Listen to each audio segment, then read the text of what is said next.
Jadi bagaimana kita melakukan pengambilan keputusan, kemudian bagaimana kita melakukan pengawasan, gitu ya. Nah, jadi di dalam manajemen tidak hanya sebenarnya manajemen internasional, tapi di dalam Anda melakukan activity di dalam suatu bisnis, itu tentu ada satu keputusan yang harus diambil. Nah, ini karena terkait dengan international management, kita lihat flow-nya, bagaimana tim manajemen itu melakukan akhirnya suatu decision making, gitu ya, dan how to control setiap keputusan yang sudah dibuat, ya. Kalau ada yang mau bertanya langsung di tengah-tengah sesi saya langsung bertanya, ya.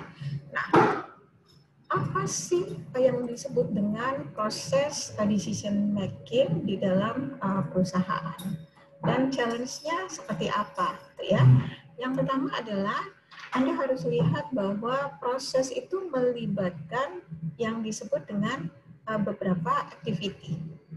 Dan kadang-kadang sifatnya linear, langsung gitu dilakukan, ya. Dan Anda harus tahu ketika kita membuat suatu keputusan, ya, itu harus ada orang yang tahu, yang disebut looping back. Misalnya saya membuat keputusan terkait dengan peluncuran produk.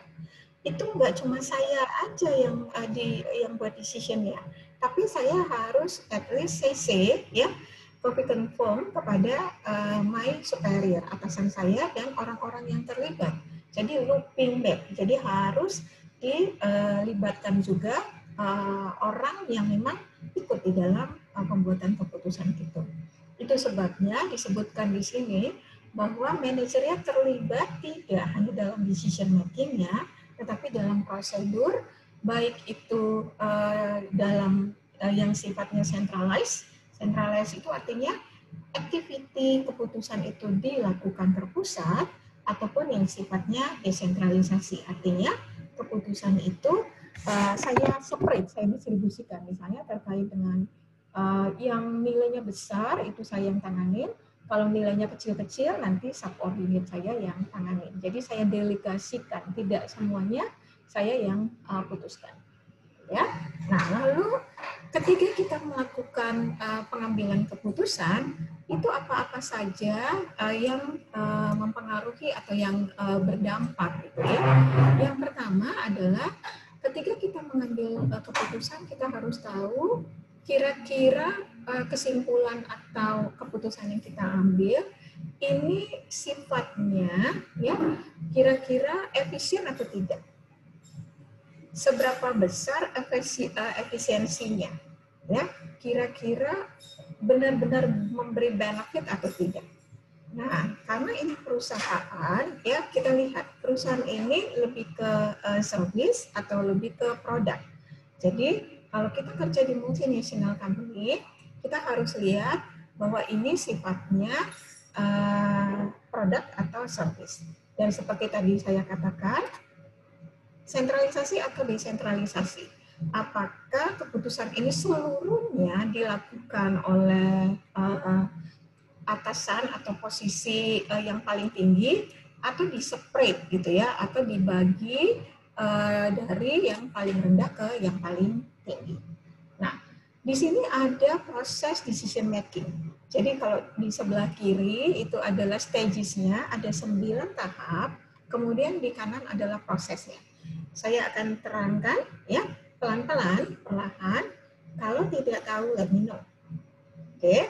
Nah, yang pertama adalah problem perception. Jadi kalau misalnya ada satu case, ya, ketika akhirnya kita pengen ini dibuat satu keputusan, tentu setiap orang tuh punya persepsi, ini problemnya apa sih, gitu ya. Misalnya di sini nih ada beberapa yang in charge, Shirley, Arya, Tiffany, Michael, gitu ya, in charge untuk satu case. Nah, setiap orang tuh beda persepsinya. Mungkin Arya persepsinya, ini terkait dengan penjualan, gitu. Mungkin Shirley persepsinya, oh enggak, ini terkait dengan people-nya, human-nya, gitu. Tiffany malah pikir, oh, enggak nih, kayaknya ini lebih ke brand deh, makanya enggak moving produknya, ya. Kalau Michael enggak, oh barangnya nih kurang bagus, makanya enggak moving. Jadi ini yang disebut dengan persepsi dari setiap orang yang mengetahui mengenai case itu. Jadi nggak usah merasa ribet atau merasa, aduh ini masalahnya pelik amat ketika setiap orang punya persepsi yang berbeda. Itu common di dalam satu case di dalam company. Lalu persepsi yang ada ini kita identifikasi. Identifikasinya gimana? Kita list down. Kita lihat apa sih problem yang bisa timbul, kemudian menurut kita ini apa case-nya, apa cause-nya, apa masalahnya, itu yang disebut dengan problem identifikasi. Jadi ada Shirley, Tiffany, dan Michael itu list down, ya. Lalu dari situ dilihat, ya, mana yang the most priority untuk di solve, to be solved. That's we call formulasi. Dari situ, ya, baru kita formula, oh ini nih. Lalu dicari option untuk solusinya. Itu yang disebut search for alternative. Jadi any kind of kasus sebenarnya itu bisa diselesaikan. Jangan Anda pikir, aduh sulit nih selesaikan, udah deh keluar aja dari case itu, enggak.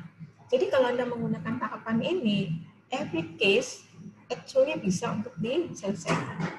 Lalu ketika kita buat alternatif, misalnya kalau option 1, alternatifnya adalah alternatif 1, 2, 3. Biasanya kita buat source of alternative. Dan setiap alternatif itu kita lihat benefitnya apa, kemudian challenge atau tantangannya apa. Itu yang disebut dengan evaluation of alternative. Dan biasanya kalau di saya, itu saya bobotkan. Mana yang paling bagus bobotnya, itu yang akan kita buat menjadi solusi. Itu yang disebut dengan evaluation dari alternatif dan choice of alternative. Misalnya nih, saya agak keluar dari zona nih ya. Misalnya Billy mau menikah, gitu ya. Nah, udah pacaran. Billy udah pacaran belum? Belum, Bu. Oke, nanti one day pacaran terus mau menikah. Lalu udah ketemu nih persepsinya orang tua, kemudian identifikasi, ada kasus nih, misalnya mau menikah itu butuh tempat yang firm di mana. Nah, kalau di misalnya Billy mau menikahnya di Jakarta, persepsinya Jakarta nanti pandeminya merah gitu, red alert gitu. Di di Bogor aja misalnya atau di Bandung. Lalu diidentifikasi kalau di Bandung gimana. Kemudian diformula sesuatu alternatif, kemudian dicarilah pilihan-pilihan yang mana yang paling manusiawi, yang paling secara cost lebih efisien dan secara benefit lebih banyak. Nah, itu yang disebut dengan choice of alternative, dibobotkan. Biasanya ketika dibuat choice of alternative itu udah ada nilai ekonomi di sana. Jadi yang paling hemat, yang paling singkat waktunya, dan yang paling besar benefitnya. Itu cara kita untuk membuat choice of alternative. Sampai di sini paham? Ya, jadi yang paling banyak benefitnya, yang paling singkat waktunya, dan secara ekonomis itu yang paling tinggi value. Itu yang disebut dengan choice of alternative. Barulah take action. Jadi nggak boleh ujuk-ujuk kalau di dalam bisnis, ya. Jadi Anda kalau misalnya ada kasus, gimana? Bukan berarti lama ya. Jadi seiring dengan Anda udah terbiasa facing cases, Anda nanti one day akan sangat cepat untuk melakukan decision making. Baru take action itu yang disebut dengan start of operation. Pada saat kita memulai untuk menerapkan decision yang kita buat, itu Anda harus tahu kapan diimplementasi. Ini yang disebut implementation. Implementation itu udah ada date-nya. Jadi kita start of operation itu kayak kick off. Oke, sekarang kita akan mulai untuk membuat satu keputusan gitu. Tapi pada saat itu kita harus tahu juga time ketiga kita untuk melakukan implementation. Pada saat implementation itu Anda harus lakukan yang namanya pengawasan. Kalau di multinational company itu kadang-kadang ada yang disebut dengan audit supaya dia jalan di jalan yang benar. ya, di right track, ya. Jadi kadang-kadang dibilang ini masih on track nggak jalannya, iya. Nah itu yang disebut kontrol. Saya tambahkan satu lagi, ya, itu harus ada yang disebut dengan review. Kalau di tempat saya bekerja, ya, di multinational company yang udah sangat-sangat sustain, ya, sangat stabil, itu kita ada namanya review. Review itu sekalian juga memberikan feedback. Kalau keputusannya bagus, itu kita celebrate. Kalau keputusan jelek, apakah kita kasih hukuman? Enggak. Itu yang disebut kita fix. Kita lihat kenapa dan how to do improvement. Itu yang disebut fix and celebration. Di most of multinational company yang udah maju, fix and celebration itu dilakukan. Di tempat saya, itu even though itu eventnya kecil, saya selalu buat fix and celebration. Jadi memberikan review dan feedback. Jadi sesudah kontrol, itu kita lakukan review dan feedback. Kenapa? Karena ketika nanti activity ini bagus, ini bisa kita jadikan contoh, best practice. Kalau jelek, di mana jeleknya, kita bisa improve. Atau bahkan kalau kita tidak bisa lakukan on the next program, itu kita take out, kita buang. Jadi jangan diulang lagi. Jadi kalau ada kasus, kemudian ada keputusan, itu kita tidak boleh mengambil tindakan yang berulang ketika ternyata keputusan kita ambil salah. Ya, kita harus lihat improve-nya, itu kita catat. Kita catat supaya apa? Mempermudah ketika kita melakukan program berikutnya. Sampai di sini ada pertanyaan? Cukup paham?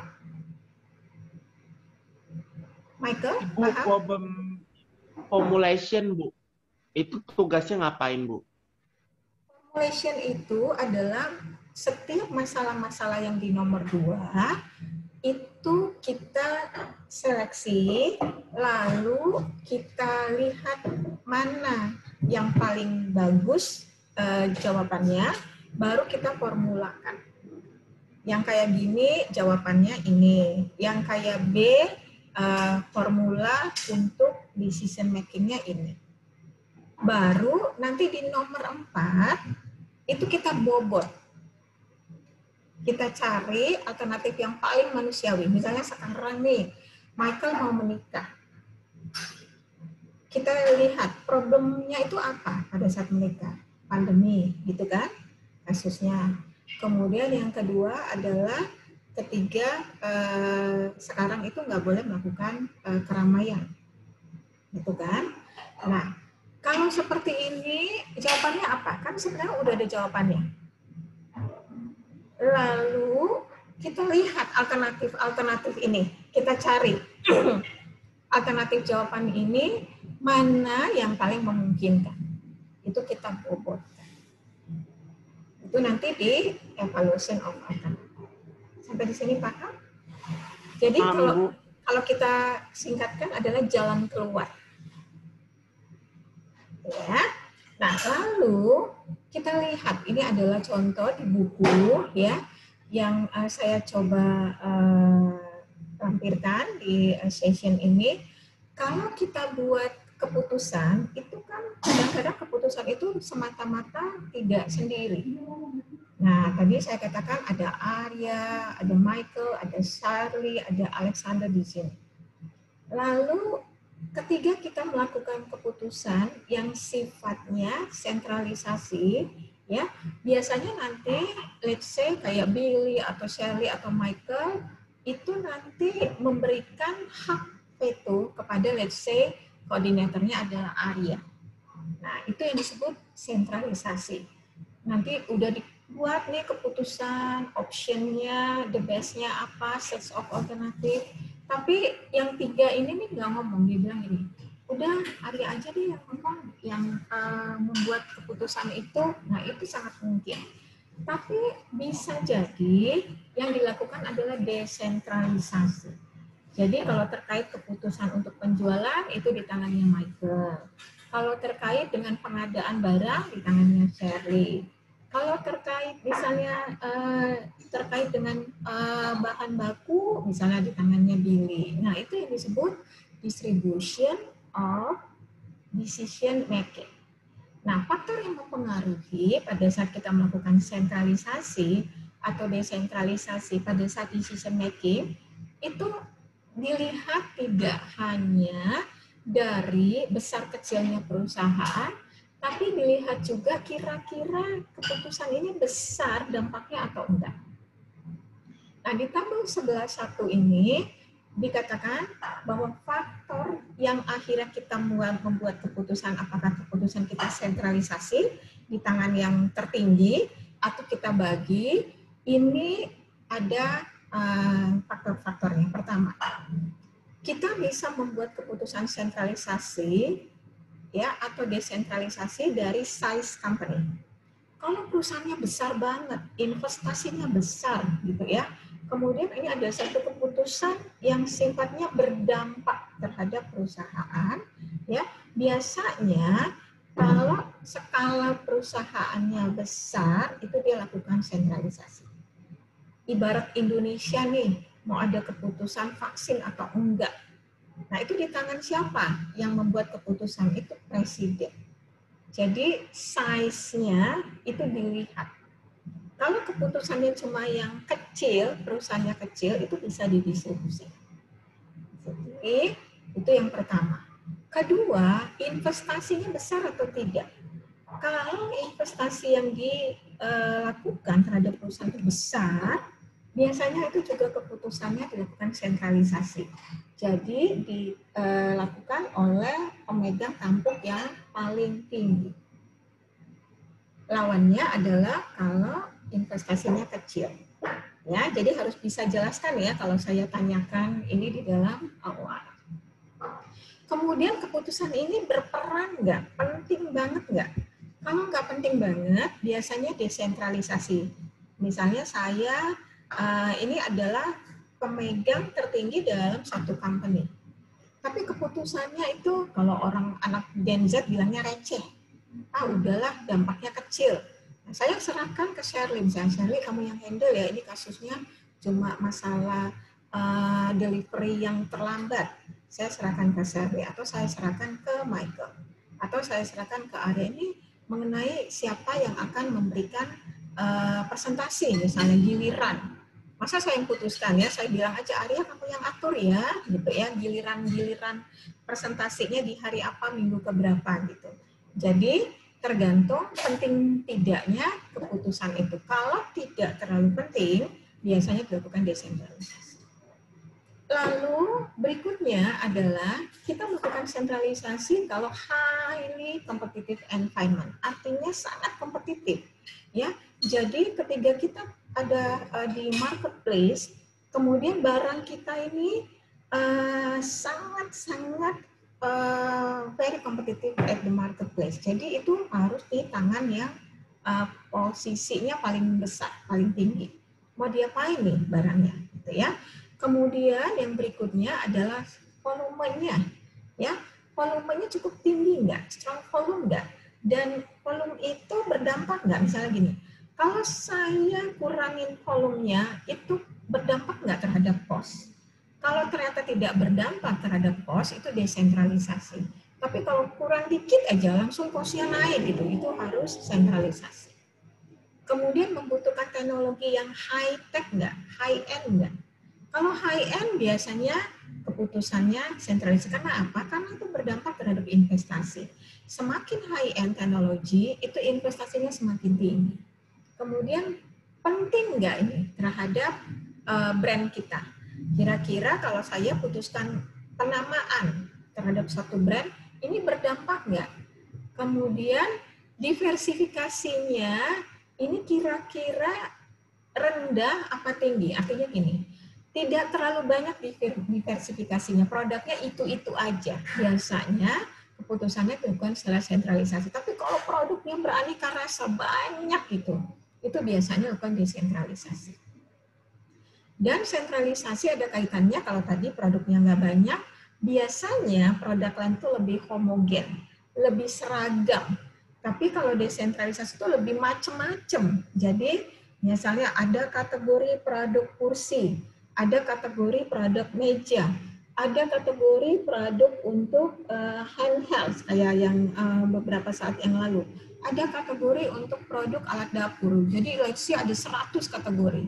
Biasanya itu dilakukan desentralisasi. Jadi ada bagian siapa memegang apa. Kemudian sentralisasi itu kalau geografiknya nggak jauh. Misalnya dia hanya pegang di daerah Jakarta, gitu ya. Jakartanya juga let's say Jakarta Utara. Biasanya itu sentralisasi dan keinterdependensinya, ketergantungannya tinggi. Itu biasanya sentralisasi. Misalnya apa-apa tuh tanya, apa-apa tuh ada kasus sedikit tanya ke atasannya. Biasanya itu lakukannya secara sentralisasi. Dan ini karena apa-apa ditanya ke atasan, biasanya manajernya itu sangat kompeten, sangat ngerti kasusnya. Jadi ketika bawahannya nanya, itu manajernya ngerti, dan karena sangat ngerti, biasanya manajernya orang yang sangat punya experience atau pengalaman yang bagus. Itu adalah sentralisasi. Nah, lawannya adalah desentralisasi tadi. Pengalamannya nggak banyak, dia cuma tahu tentang kursi. Jadi, kalau ditanya tentang meja, dia nggak tahu. Makanya, dia typical decision making-nya harus desentralisasi. Sampai di sini paham? Kalau dokter nih, dokter ahli, ada dokter ahli ginjal, jantung, paru, kemudian ada kandungan. Itu disebut sentralisasi atau desentralisasi? Ada bisa jawab nggak?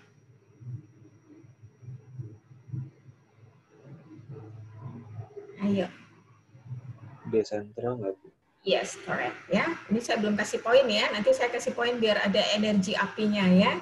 Ya, thank you Arya. Iya. Karena kalau orang yang tahu, walaupun mungkin dulu dia kedokteran umum ya, tapi seiring dengan spesialisasi, itu dia disebut desentralisasi. Jadi orang yang sangat expert di satu bidang, itu biasanya keputusannya itu juga dilakukan sesuai dengan expertnya. Sampai di sini paham ya? Nah, itu yang disebut faktor yang berdampak, ya, apakah kita melakukan keputusan sentralisasi atau desentralisasi. Berikutnya, ya, kalau ada pertanyaan, let me know ya. Nah, ketika kita melakukan decision making, itu biasanya juga terkait dengan culture, ya. Misalnya nih, orang kalau kita ambil dalam lingkup Indonesia yang skalanya lebih kecil, suku Jawa gitu ya, mereka itu ketika mengambil keputusan tidak sekonyong-konyong cepat gitu ya. Biasanya ya mereka lihat dulu, amati dulu, kira-kira ini berdampak nggak, lebih kalau saya katakan tuh lebih slow motion. Nah itu yang disebut dengan culture difference, itu berdampak ketika memutuskan. Kalau saya kebetulan dari suku Tapanuli, Sumatera gitu ya. Saya itu lebih cepat gitu. Saya lebih, bukan berarti tahapan-tahapan yang tadi itu di-ignore atau diabaikan, tapi saya cenderung lebih timeline yang saya buat ketika saya memutuskan ya, membuat decision making itu lebih cepat. Jadi perbedaan budaya itu berdampak juga terhadap seorang ketika mengambil keputusan atau tidak. Tipikal keputusannya seperti apa. Nah, kalau kita ngomong across country, ya biasanya dilihat nih, kira-kira ya orang Amerika dengan orang Indonesia gimana cara ngambil keputusan. Di sini dikasih contoh adalah manajer dari Prancis dengan manajer dari Denmark. Padahal ini dua-duanya kan dari Eropa ya. Tapi mereka the way of doing ya ketika melakukan decision making itu beda, nggak sama. Ya. Nah, orang Prancis itu nggak terlalu menghargai timnya, maunya dia sendiri. Jadi sifatnya lebih sentralisasi. Nah, lalu orang Jerman gimana misalnya ya? Nah, kalau Jerman tuh dia lebih lihat, dia ignore orang. Tapi dia lihat kalau orang ini doing good quality ya, atau productivity is very good ya, world class gitu quality-nya, baru dia lebih gini, siapa dia ya kok keren gitu. Makanya produk-produk Jerman itu kualitinya itu fine quality. Lalu kita harus juga memikirkan ada cooperation di sana. Makanya di sini co-determination. Co-determination itu ketika kita ambil keputusan harus lihat kira-kira ini berdampak nggak secara legal. Jangan kita ambil keputusan semena-mena dan kita bisa di-sue atau dituntut. Makanya sistem hukum yang ada di setiap country itu harus benar-benar juga menjadi perhatian oleh decision maker. Jadi nggak bisa dia buat keputusan padahal itu dilarang oleh government-nya atau tidak sesuai dengan law enforcement yang ada di negara tersebut. Misalnya, saya ketika meluncurkan produk di Indonesia, itu lalu saya mau ekspor ke Malaysia. Saya harus lihat dulu, produk yang saya luncurkan di marketplace Indonesia itu fit nggak dengan Malaysia. Kalau ternyata Malaysia bilang nggak bisa, ini kadar alkoholnya harus kurang dari 0,1%, harus saya follow. Makanya ketika melakukan yang namanya decision making, itu culture-nya dilihat. Manajersnya juga berdampak terhadap pengambilan keputusan. Contohnya ya, Anda tuh marketing manajemen dosennya siapa? Saya mau tanya Alexander, masih ingat nggak? Marketing manajemen siapa dosennya?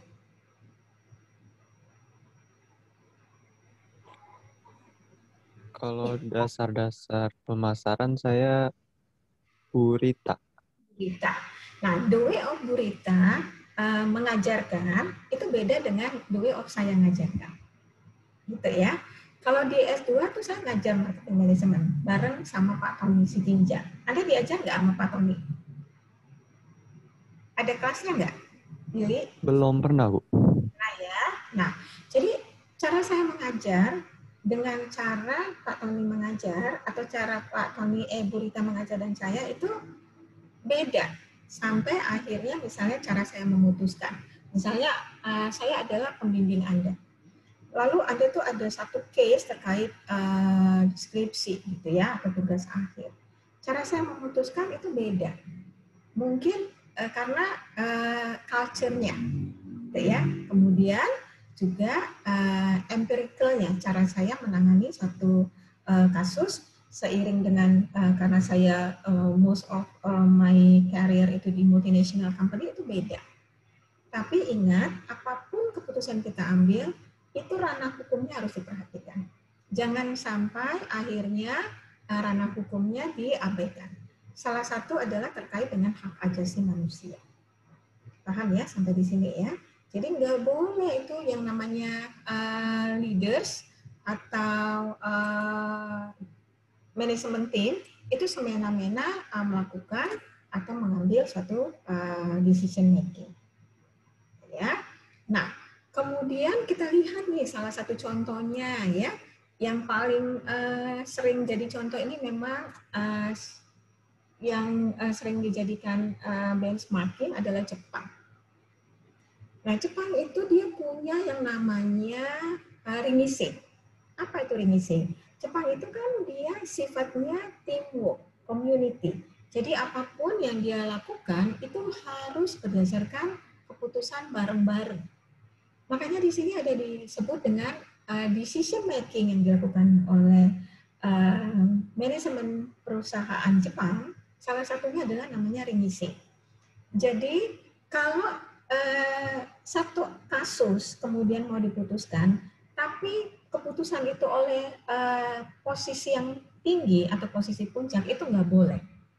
Jadi even though saya let's say posisi yang paling tinggi ya di CEO, tapi saya harus tanya ke tim di bawah, kira-kira keputusan yang akan saya ambil walaupun saya yang akan announce, yang akan umumkan, ini sesuai dengan konsensus nggak? Kesepakatan nggak? Itu yang disebut dengan ringisei. Jadi di Jepang, ringisei itu penting sekali dilakukan. Yang kedua, di Jepang itu menganut paham yang disebut dengan tatame. Apa itu tatame? Normanya.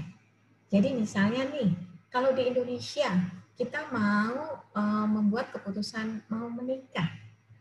Kalau di Indonesia menikah harus atas persetujuan siapa? Orang tua. Kalau di Amerika, mereka sesudah 17 tahun ke atas, mereka tuh lebih independen. Lalu ketika mereka getting married, let's say di umur 40, orang tuanya nggak setuju juga nggak apa-apa. Gitu. Nah, kalau di Indonesia normanya orang tua tuh harus agree. Nah, di Jepang, kalau kita ada satu decision yang harus kita ambil, itu mereka disesuaikan dengan normanya. Misalnya normanya harus ada meeting dulu. Biasanya ada tea party, pesta teh. Mereka kan ngumpul itu harus ada teh misalnya. Nah itu harus di-follow, harus diikutin. Nggak bisa ujuk-ujuk langsung dilakukan suatu decision making. Lalu udah ada konsensus, udah ada norma, tapi tetap kalau norma itu membuat pilihan A gitu, tapi sebenarnya yang harus dilakukan adalah B. Nah itu tetap harus diputuskan. Itu yang disebut dengan honey. Bukan horny ya, kadang-kadang suka diplesetin ya, jadi negatif. Honey itu artinya saya tuh maunya ini loh gitu ya. Kadang-kadang tuh posisi puncak pengen melakukan keputusan B, tapi konsensus maunya A.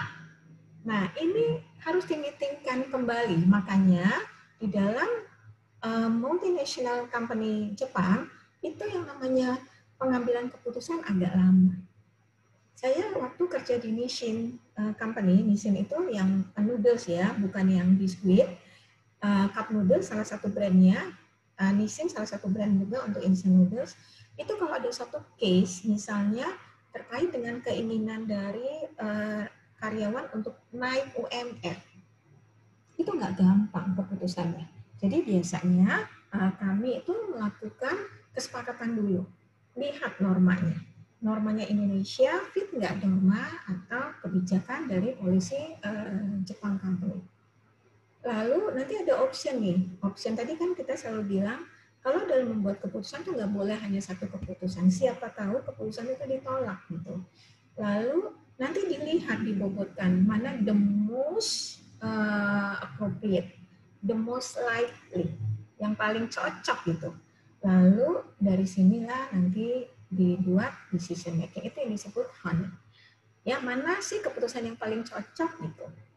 Nah, lalu yang harus diperhatikan ketika melakukan decision making yang tadi, different culture.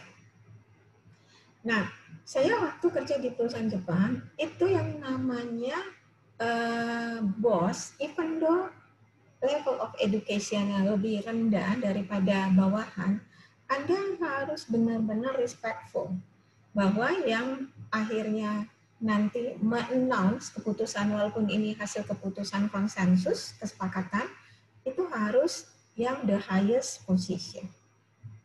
Kalau di American company seperti saya saat ini, yang men-announce decision itu adalah orang yang skill di situ, bisa jadi. Misalnya, saya adalah the highest position di company, tapi ini keputusan tentang brand.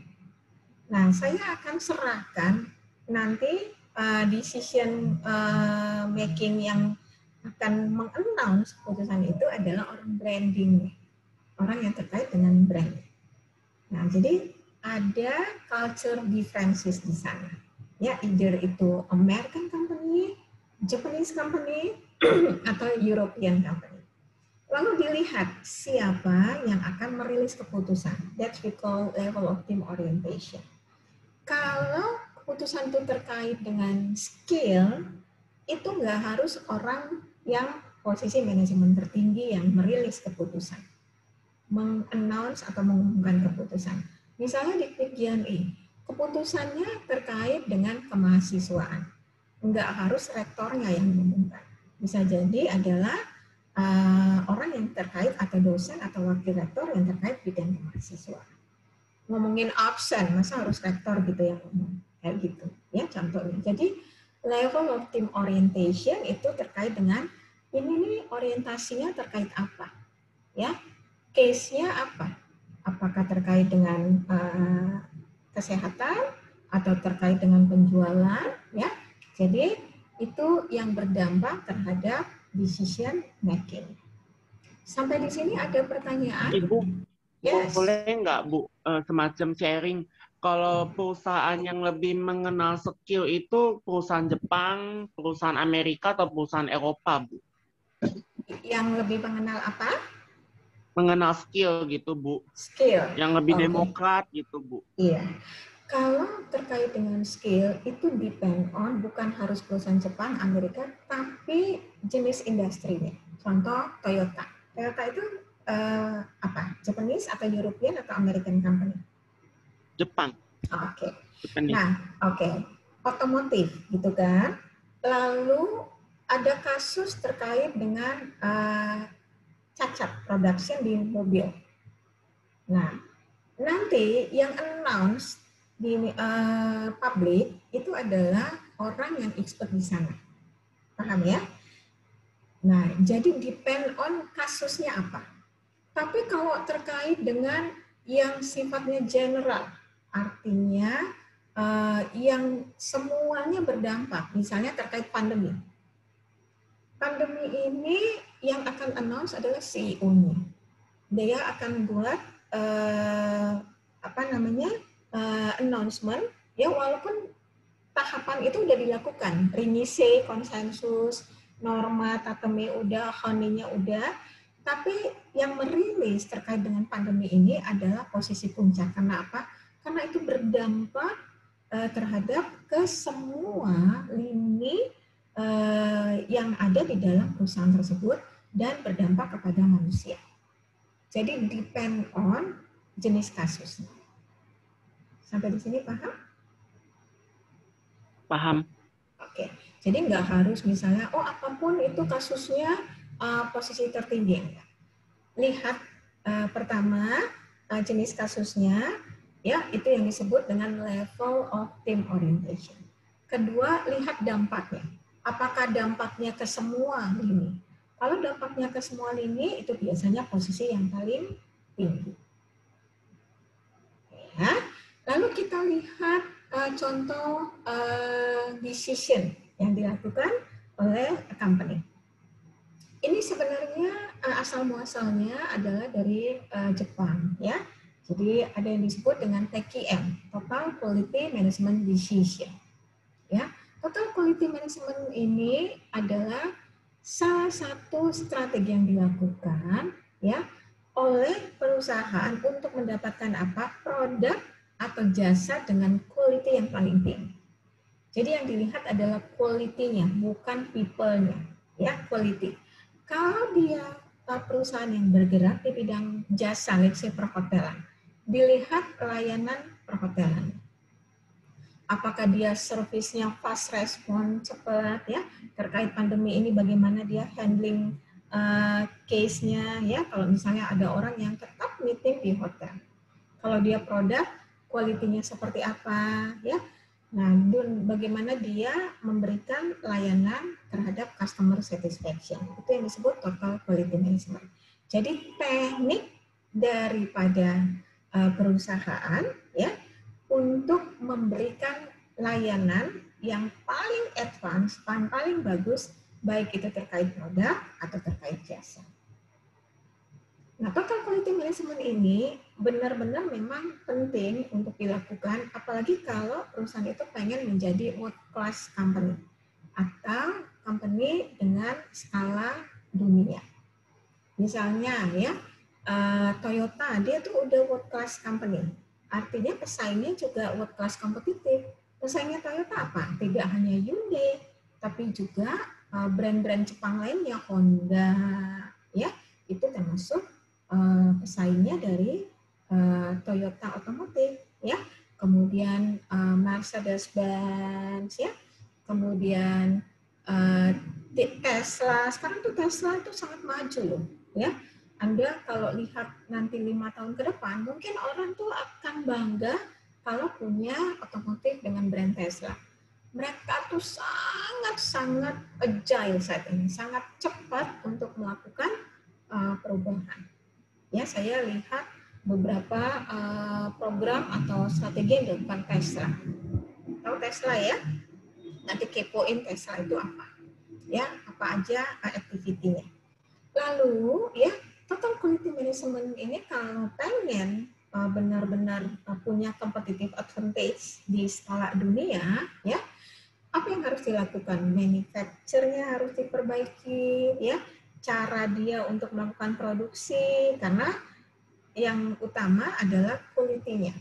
Kemudian antar fungsi harus saling memberikan sinergi, ya, sinergi itu kekuatan yang sangat bagus antara satu dengan yang lain, alignment, terintegrasi, kemudian expertise-nya, ya, entah itu engineer-nya atau orang yang khusus untuk handle produksi, ataupun dia harus mampu merilis produk yang sesuai dengan keinginan customer. Dan yang paling utama adalah dia bisa melakukan yang disebut dengan empower. Apa itu empower? Dia bisa memberdayakan seorang Sivana ini bisa di-explore nggak sesuai dengan skillnya. Misalnya Sivana ini bisa, misalnya toko kue nih, bakery, ya, kemudian punya 5 chef. Nah, salah satunya chefnya adalah Sivana. Tapi Sivana ini cuma disuruh buat donat aja. Padahal Sivana bisa buat apa? Bisa buat cake, ya, bisa buat puding yang enak, ya, bisa buat let's say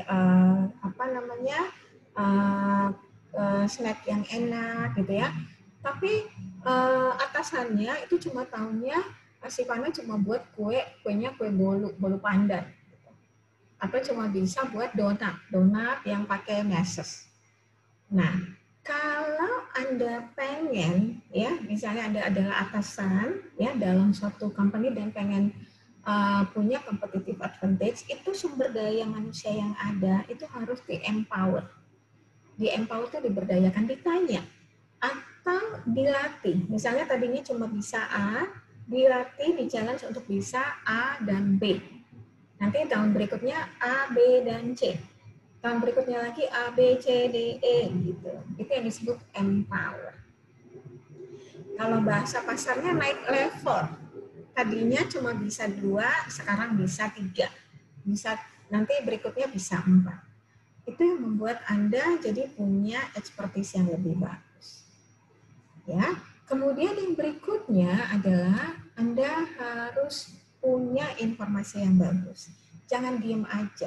Jangan cuma tahunya update Instagram.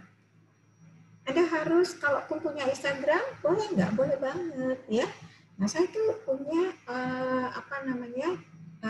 following yang bagus, ya. Saya following bukan teman-teman yang cuma gosip, enggak. Saya following apa? Saya following misalnya entrepreneur, ya, yang Richard Branson. Richard Branson ini adalah ownersnya Virgin Air. Saya follow dia. Saya follow. Kenapa? Karena saya bisa tahu bagaimana Virgin Air itu inovasi dan survive. Kemudian saya follow misalnya Steve Jobs, ya. Nah, saya follow misalnya Bill Gates, walaupun Bill Gates lagi berkasus nih, ya. Saya follow. Jadi saya follow beberapa influencer dunia yang bisa menambah wawasan saya. Jadi hal-hal itu penting, ya. Nah, jadi kalau Anda cuma follow, let's say Nikita Mirzani gitu ya, penting nggak? Ya penting nggak penting. Kalau memang penting bagi bisnis Anda, is okay.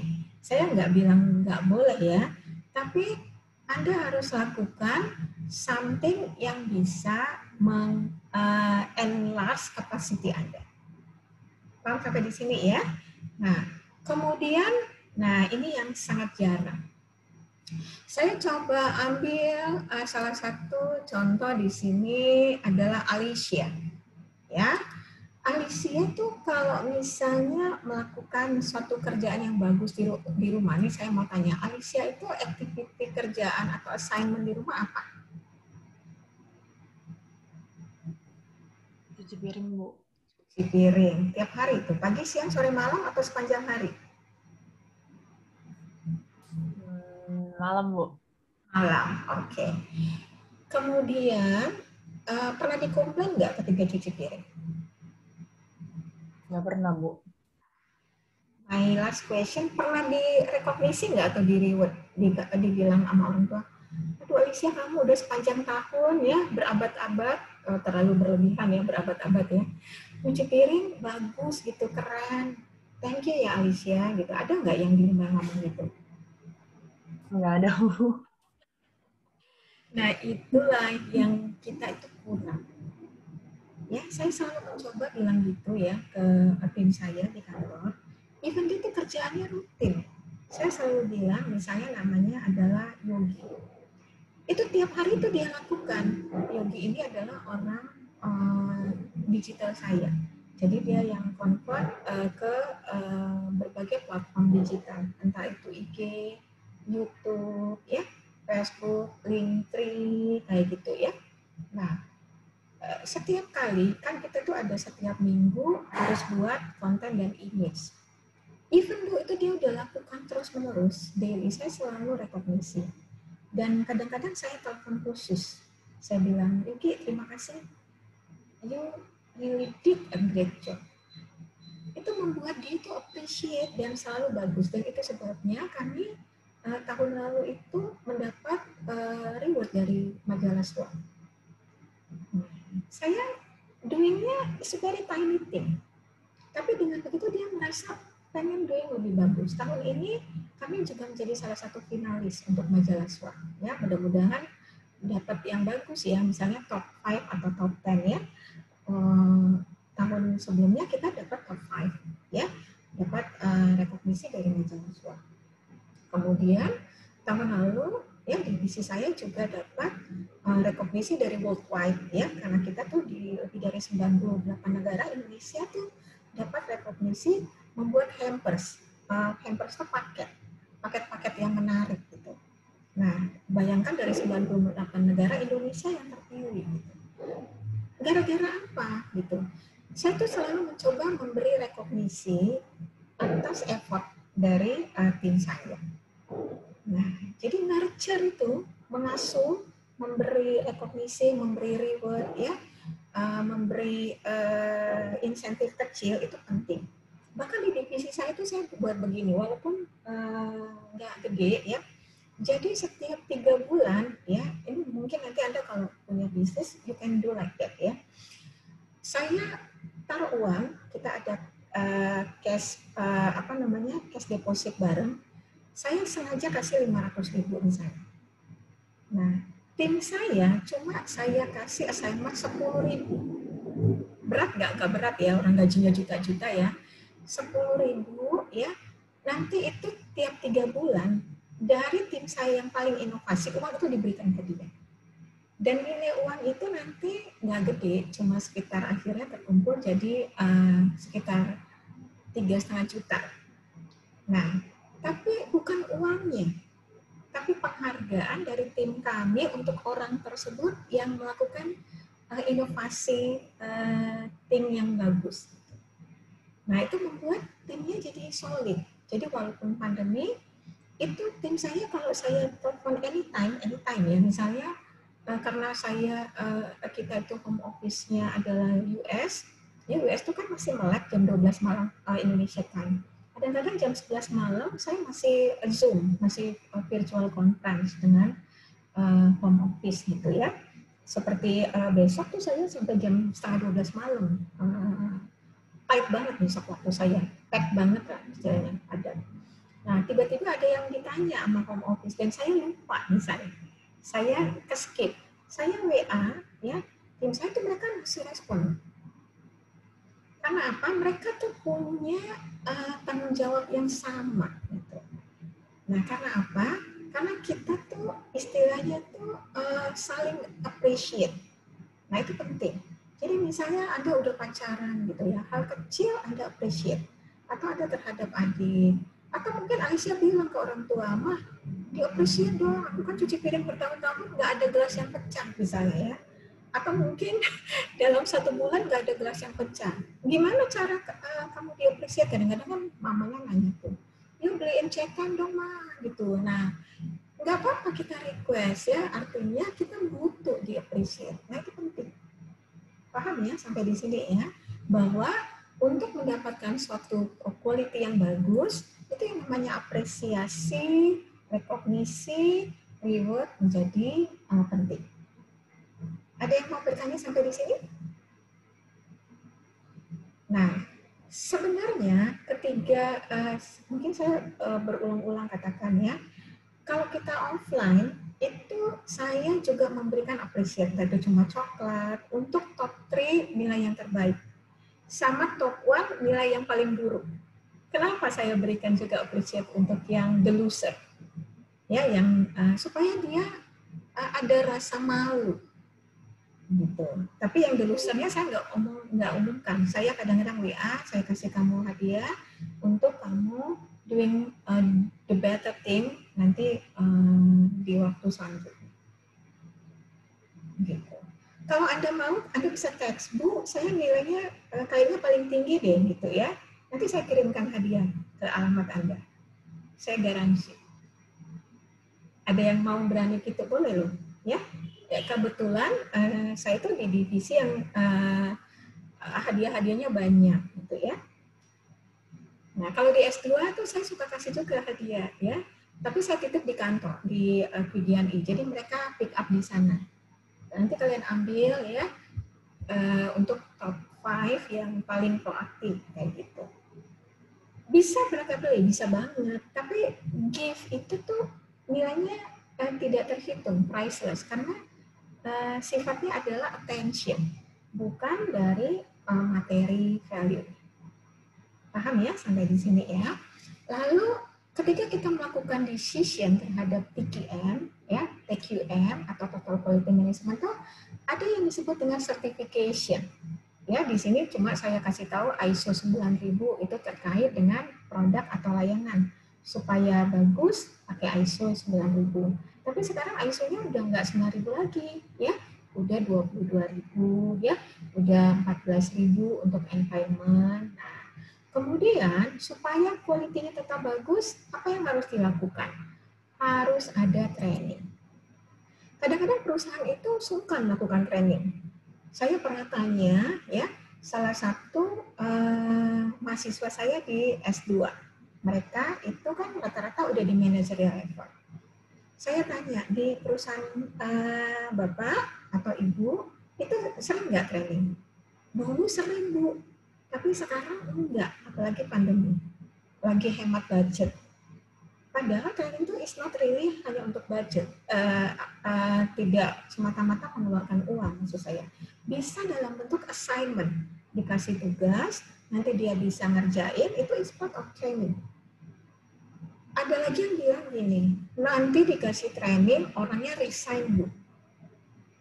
Resign itu yang memang udah resiko. Tapi kalau Anda kasih training, itu membuat semua lini itu jadi lebih cepat kerjanya. Dan lebih bagus kerjanya. Jangan merasa, nanti dikasih training dia jadi sok pinter, malah nyolot-nyolot gitu ya. Nah, Anda nggak usah takut terhadap itu. Training itu untuk meningkatkan quality daripada bidang kerja yang dia tangani. Dan akhirnya berdampak kepada kinerja dari company. Jadi kalau misalnya nih, Anda memberikan training let's say ke Mbak di rumah. Terus one day, Mbaknya tadi nggak bisa masak kue, sekarang bisa. Mbaknya tadinya nggak bisa nyetir, misalnya ada loh Mbak yang diajarin nyetir mobil ya. Teman saya, Mbaknya tuh diajarin nyetir mobil, ya karena udah menikah dan punya anak. Lalu yang antar jemput tuh Mbaknya. Hebat ya. Jadi Mbaknya tuh dikasih SIM A. Lalu dia udah siap juga nanti one day Mbaknya menikah dan keluar. Saya bilang, kamu siap nggak? Siap aja ya, memang udah resiko. Jadi yang antar jemput anaknya tuh Mbaknya. Dikasih mobil kecil aja untuk antar jemput. Kan sebenarnya dia untung. Harusnya dia hire driver kan ya. Tapi dia nggak perlu hire, dia cukup kursuskan Mbaknya dengan kursus mengemudi, kasih SIM, jadi Mbaknya tuh jadi bisa untuk nyetir ya, ada tambahan kemampuan dari Mbaknya, tapi di satu sisi dia bisa efisien. Kadang-kadang kita tuh nggak berpikir secara holistik kayak gitu, kita cuma mikirin buruknya aja. gitu. Nah, lalu tadi udah stages untuk mengambil keputusan, lalu how to control keputusan itu supaya berdampak. Jadi, kalau ada suatu keputusan dirilis, tetap harus ada diawasin. Itu yang disebut controlling. Apa yang dilakukan oleh most of multinational company ketika melakukan controlling? Dia harus lihat tindakan apa yang harus dilakukan dan itu harus melibatkan ya departemen terkait dan harus terukur. Kontrol itu harus ada terukur. Misalnya, keputusan dirilis, diluncurkan, harus ada ukurannya.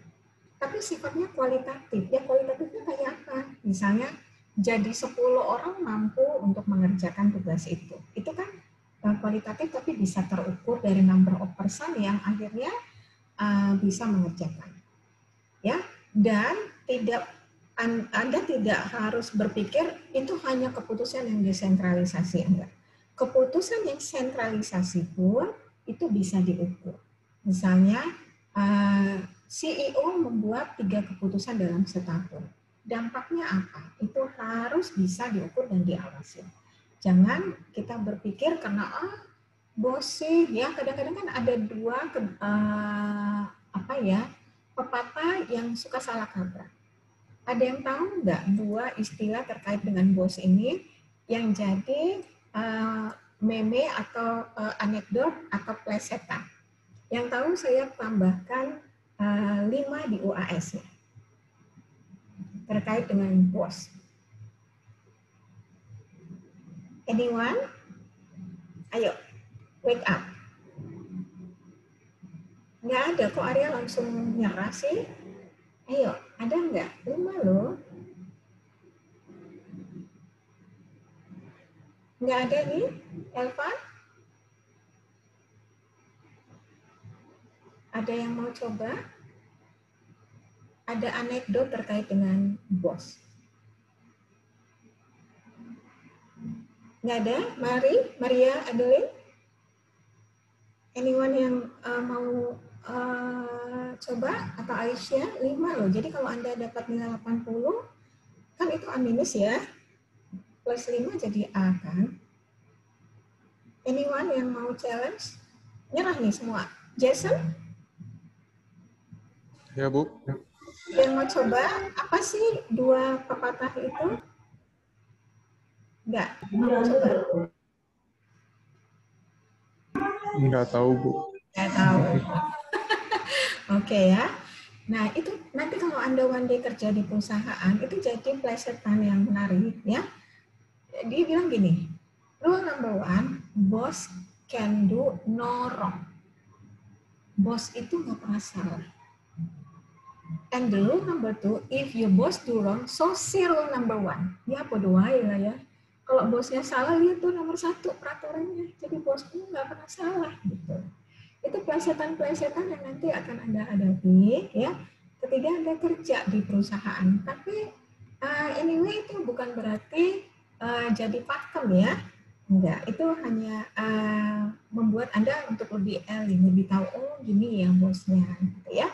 Nah, kita masuk ke proses controlling. Prosesnya itu gimana ya? Biasanya ya ketika dilakukan pengawasan itu dilihat dari home office ke subsidiary. Ya, supaya apa? Supaya bisa meminimalisir resiko, mitigasi resiko namanya. Jadi kalau misalnya dia bentuknya joint venture, kalau nggak sesuai, ini gimana harus diawasin. Kemudian manajernya tingkat pengalamannya gimana, kompetensinya gimana, cukup punya kemampuan nggak, planningnya gimana itu harus diawasin. Dan yang paling juga penting adalah filosofinya. Misalnya kalau Jepang filosofi kan dia harus teamwork. Tiba-tiba ada manajer yang di-assign, dia itu nggak melakukan filosofi teamwork, nggak melakukan tadi Honi, Tateme, Rinise tadi ya, kesepakatan, konsensus, norma, dia tidak lakukan. Jadi policy operation-nya, kontrol dari operation-nya itu harus ada yang mengawasin even though ada culture differences. Jadi kalau di Indonesia misalnya bosnya adalah orang Batam, tapi company ini tipikalnya adalah perusahaan Eropa. Bukan terkait leadersnya, walaupun kental the way of nge-lead dari leadersnya, tapi tetap harus ada pengawasan. Itu yang disebut control of operation. Supaya apa? Supaya tidak terjadi konflik di sana. Itu yang disebut proses kontrol. Nah, gimana tipe-tipenya? Ya, tipe-tipenya itu ada yang sifatnya internal, ada yang disebut eksternal, dan ada yang disebut direct control, ada yang disebut dengan indirect control. Internal itu apa? Ya, kalau internal itu dilakukan langsung oleh timnya untuk yang sifatnya adalah ke dalam. Ya, namanya juga internal ya.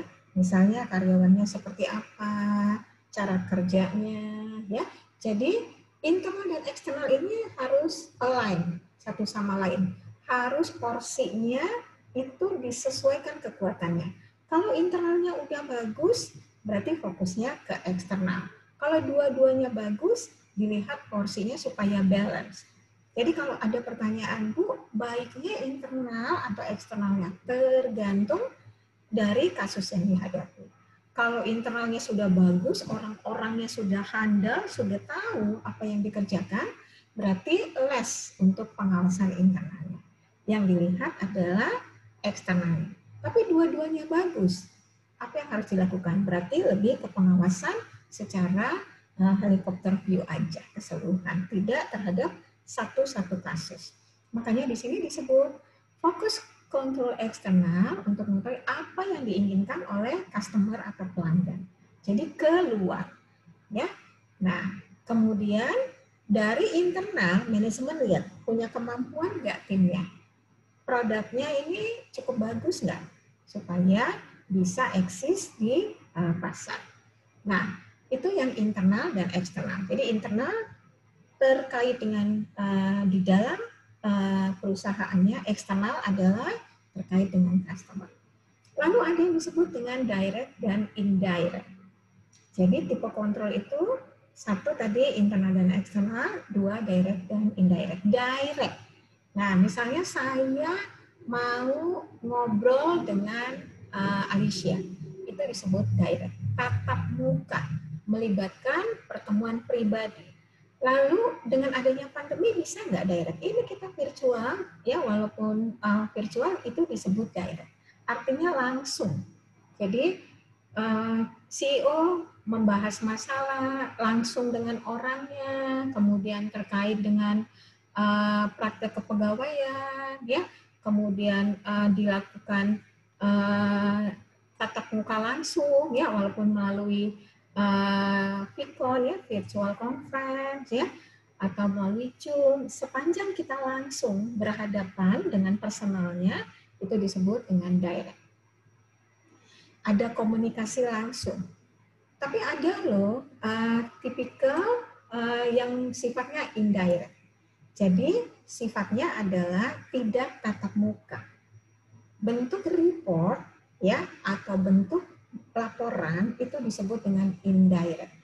Penting nggak indirect? Penting, ya. Kalau kita cuma ngomong aja, tidak ada reportnya, itu menjadi tidak ada dokumentasi. Terutama terkait dengan financial performance. Laporan rugi laba. Cuma dikasih tahu, oh hari ini ruginya 100, untungnya 500. Berarti kan ada cuan di sana, ada profit. Tapi cuma diomongin, tidak ada laporan dalam bentuk income statement atau dalam bentuk laporan rugi laba. Nah, jadi tetap ada written form. Di most of multinational company itu tidak ada yang porsinya harus banyak yang disebut direct atau harus banyak indirect. Biasanya itu disesuaikan. Jadi kalau saya misalnya ada meeting dengan tim saya selalu ada minta minutes meeting. Supaya apa? Supaya ada recordnya, supaya ada dokumentasi daripada ngobrolan terkait dengan kasus yang terjadi pada saat itu atau project yang terjadi pada saat itu. Jadi Anda harus membiasakan hal-hal kecil ini, gitu ya. Jadi Anda kan nanti one day menjadi pengusaha, entrepreneur, ya, walaupun mungkin nanti jadi karyawan, tetap harus ada yang disebut dengan indirect control. Nah, seberapa besar indirect control itu depend on dari bidang Anda. Kalau Anda di bidang finance, biasanya tatap mukanya jarang. Yang diminta oleh atasannya adalah yang sifatnya reporting, ya, atau written form. Ini kita lihat bagaimana beberapa perusahaan melakukan proses pengawasan. Ya, Great Britain, UK, mereka tuh lebih mengutamakan apa? Ada record terhadap financial. Mereka itu harus ada report indirectnya. Ya, jadi beberapa negara tuh punya kekhasan apakah dia melakukan indirect atau direct. Kalau Great Britain, ya Great Britain dia melakukan indirect. Germany, nah Germany itu dia lebih direct. Karena apa? Karena mereka tuh sangat quality conscious. Misalnya ini handphone saya nih ya, handphone saya ini menurut dia harus fiturnya itu posisinya harus di tengah. Nah, dia harus rinci ya melihat benar-benar di tengah nggak ini layoutnya. Nah, hal-hal gitu tuh penting bagi mereka. Gitu ya. Nah, kemudian kalau orang Prancis, jadi kalau saya tanya tipikal orang Jerman seperti apa? Orang UK itu lebih direct atau indirect?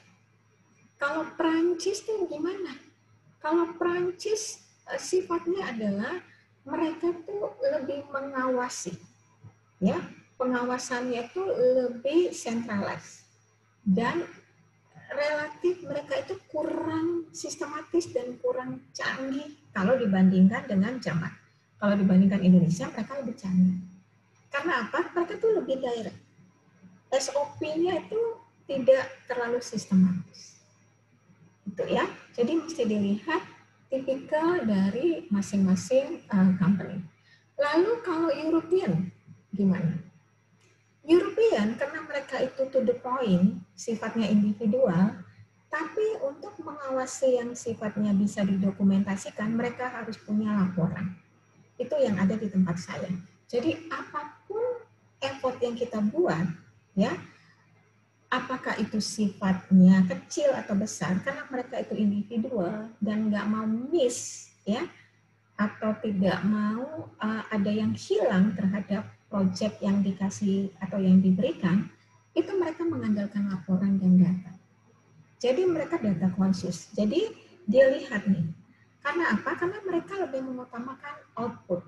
Kalau Jepang, dia lebih mengutamakan proses. Jadi istilahnya gini, saya tuh melakukan proses yang dalam quote and quote kurang rapi, itu mereka masih bisa accept, terima. Sepanjang outputnya bagus dan integritinya bagus. Nggak boleh cheating juga ya. Nah, jadi ini yang membuat mereka berbeda. Makanya di sini saya buat red text bahwa orang-orang Amerika itu lebih output. Sementara European lebih proses behavior.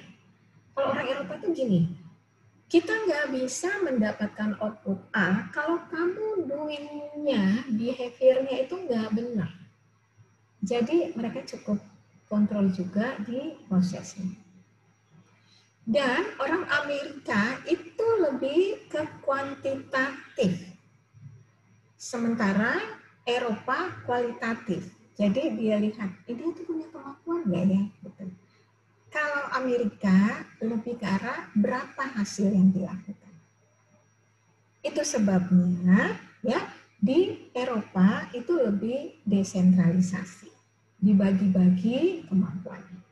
Oke, jadi kita udah tahu bagaimana kontrol yang dilakukan, apakah itu indirect, apakah itu direct, apakah itu internal, apakah itu eksternal. Sampai di sini ada pertanyaan? Cukup paham? Jason, cukup paham? Paham, Bu. Oke. Ya, jangan nggak paham ya. Dan ini banyak, saya selalu berusaha untuk encourage Anda tanya. Kalau mungkin malu ya, bertanya langsung lewat chatting, gitu ya. Jadi jangan diem aja. Karena ada yang saya lihat tuh di UTS jawabannya banget tuh beda, menunjukkan dia nggak paham. Yang terakhir adalah kita udah tahu nih staging dalam decision making, udah tahu kontrol yang harus dilakukan. Sekarang gimana melihat bahwa mekanisme kontrol ini memberi kinerja yang bagus atau tidak? Bagaimana mengukur kinerjanya? Kan kita awasin ya, apapun yang kita awasin tadi kayak Alicia, diawasin nggak nih? Dinilai nggak berapa piring yang pecah atau cobel-cobel gitu kan? Atau piringnya harum atau enggak gitu. Ternyata selama Alicia kerja piringnya harum-harum semua. Nah, itu ada kinerjanya. Ya, kinerja yang diukur ketika kita melakukan kontrol. Jadi performance evaluation sebagai kontrol dalam melakukan aktivitas. Ada 3 cara pengukuran kinerja. Perhatikan baik-baik karena ini biasa saya keluarkan dalam UAS. Yang pertama adalah financial performance. Ada orang bilang gini, dah nggak penting lah cara dia ngelakuin, yang penting cuan. Itu yang disebut dengan financial performance. Ingat ya, bukan nggak penting prosesnya untuk diperhatikan, tapi artinya prosesnya itu tidak terlalu diperhatikan, tapi tetap kalau Anda kerja di company harus punya integrity yang bagus. Nggak boleh yang disebut dengan underwrite. Ya, ini kaidah terkait perusahaan yang benar tetap dijalankan. Artinya good governance-nya tetap dilakukan. Pertama adalah financial performance. Jadi perusahaan itu lebih melihat untung rugi. Jadi kalau perusahaannya bagus, ya untungnya berarti keren. Kedua, quality performance. Dilihat kayak tadi Jerman, dia lihat barangnya comel-comel nggak? Ketika Alicia cuci piring, ada yang gelas yang pecah nggak? Yang ketiga adalah personal. Orang ini nih, orang yang mau belajar nggak? Orang yang tough nggak? Saya jelaskan satu-satu ya. Jadi kalau financial tadi dilihat dari laporan rugi labanya. Return on investment-nya semakin cepat, return on investment-nya semakin bagus. Untungnya semakin bagus. Kinerjanya itu dilihat dari labanya. Kalau rugi terus, ya berarti financial performance-nya challenge. Ya, kalau mata uangnya pada saat dia berbisnis fluktuatif, tapi dia bisa handle, itu berarti financial performance-nya bagus. Jadi bagian terpenting dalam mekanisme of control adalah financial performance. Apa itu financial performance? Pengawasan yang dilihat dari kinerja keuangan, yaitu dari perhitungan ROI, return on investment, kapan balik modalnya, dan rugi labanya. Oke. Yang kedua adalah performance dari sisi kualitas. Jadi perusahaan ini membuat suatu parameter bahwa perusahaan ini dikatakan bagus kalau barang-barangnya itu diproduksi dengan quality yang fine quality.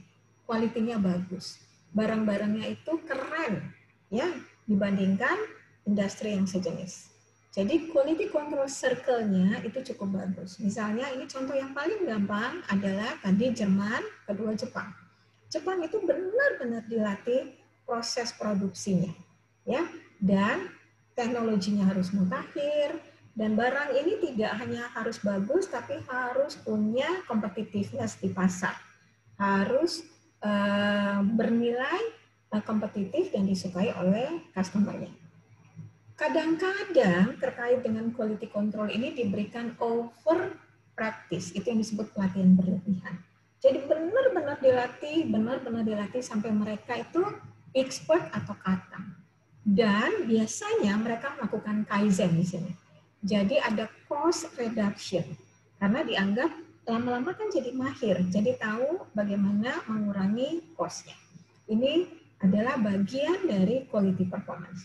Jadi quality performance, kinerja dari sisi quality, financial performance, kinerja dari sisi return on investment dan laporan rugi laba.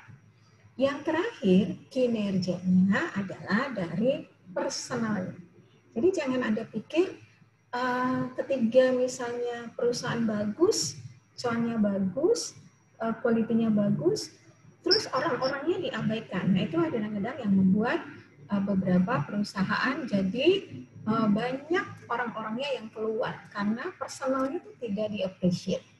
Personal performance adalah kinerja dari suatu perusahaan di mana mekanisme pengawasannya dilihat dari performance appraisal. Misalnya kinerja daripada karyawan A itu lebih bagus daripada karyawan B untuk posisi yang sama. Kemudian ketika posisi yang sama ini si A lebih bagus dari si B, itu harus dilakukan reward dan dimonitor supaya nanti ada career path-nya. Bagaimana cara menilainya? Dilihat dari country setempat. Kalau Jepang itu nggak dilihat perorangan. Jadi misalnya nih Alicia bagus, dilihat Alicia ini geng siapa, teamworknya siapa. Kalau Alicia ini timnya Arya, timnya Maria, timnya Risma, itu tidak hanya Alicia aja yang dikasih promosi, tapi semua timnya segerombolan itu kan dipromosi. Itu yang disebut orientasi terhadap kelompok atau tim. Kalau Amerika, ya, kalau misalnya hanya Jason aja yang bagus atau Michael yang bagus, ya Michael aja yang dipromot. Jadi sifatnya lebih individual. Di dalam kinerja personal ini ada yang disebut dengan assessment center. Ada tim penilai. Jadi mereka itu di human capital atau di human resource division itu punya divisi yang melihat ini orang tuh talented atau enggak, atau disebut talent pool. Jadi orang-orang ini nanti dikumpulkan, kemudian kalau misalnya ada promosi, orang-orang ini yang lebih prioritas untuk dipromosikan. Sampai di sini ada pertanyaan? Cukup paham? Oke. Nah, terkait dengan jalannya decision making, pengawasan, kinerja, akhirnya menghasilkan apa? Menghasilkan perusahaan yang reputable atau tidak. Kalau Anda bekerja ya dengan baik, kemudian direkognisi, ya, kemudian financial performance-nya bagus, ya, itu one day akan menghasilkan di company Anda perusahaan yang agile, yang growth dan sustain. Nah, sebelum masuk ke sana, ada yang nanya juga kayak gini, Bu, mana yang lebih penting? Personal, quality, atau financial? Ada yang mau jawab nggak? Mana sih yang paling penting dari ketiga kinerja ini? Financial, quality, atau performance? Yang bisa jawab cukup komprehensif, saya kasih 5 di UAS-nya. Anyone? Mana sih yang paling penting? Marisa mau jawab? Personal, Bu. Ya? Personal. Personal? Iya. Iya. Alasannya apa?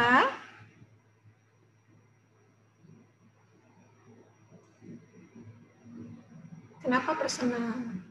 What the reason behind? Ayo dong, harus bisa kasih alasan.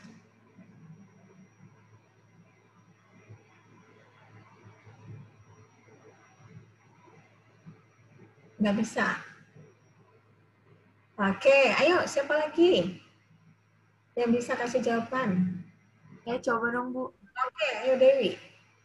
Kalau menurut saya itu personal yang paling penting. Karena kalau misalnya personal performance-nya udah baik, terus udah karyawannya dikasih reward, terus di monitor kinerjanya bagaimana, otomatis si karyawannya ini akan menghasilkan produktivitas. Jadi dia bisa menghasilkan quality performance-nya itu juga akan meningkat.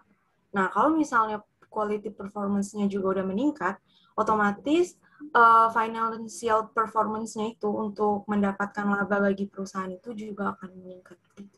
Oke, thank you. Ada lagi? Terima kasih Dewi. Ada lagi yang mau coba? Ayo.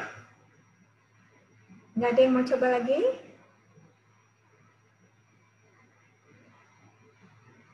Maria udah pakai topi nih, topi wisuda ya, udah kayak mau wisuda loh dia. Udah minggu depan ya, udah dikasih topi, berarti coming soon dia wisuda nih, ya. Anyone, boleh loh ada beberapa orang yang dapat skornya. Oke, saya jawab ya.